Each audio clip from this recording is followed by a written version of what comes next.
Hey guys, welcome to a new week and to study number 4 in our youth study series.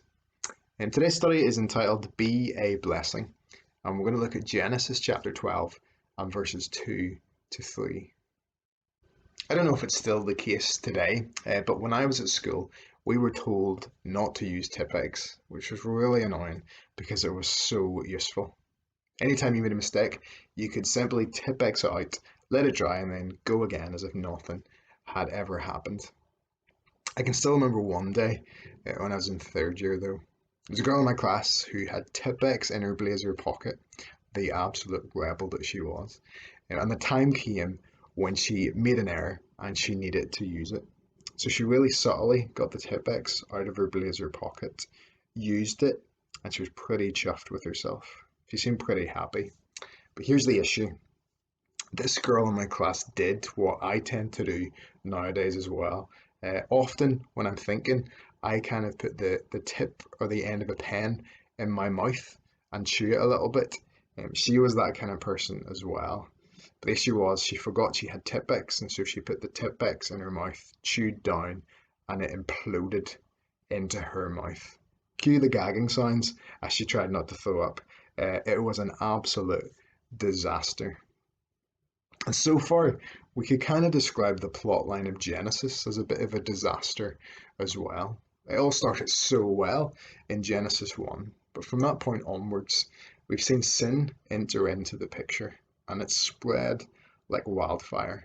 Things are so bad that in Genesis 6, we read these words. The Lord observed the extent of human wickedness on the earth, and he saw that everything they thought or imagined was consistently and totally evil. So the Lord was sorry he had ever made them and put them on the earth. It broke his heart. God wouldn't Tipp-Ex all out though and pretend that nothing had gone wrong. No, instead he would put his rescue plan into action. And this fresh start began with a guy called Abraham.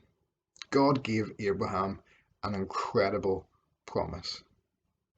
We find that promise in Genesis chapter 12, reading in verses 2 to 3. And I will make of you a great nation, and I will bless you and make your name great, so that you will be a blessing. I will bless those who bless you, and him whom dishonors you I will curse, and in you all the families of the earth will be blessed. What a promise. God's people would become a great nation. God would reveal himself to them and they would be blessed. However, and this really is the key point, God blessed them for a purpose. He revealed himself to them so that they could reveal him to the whole world.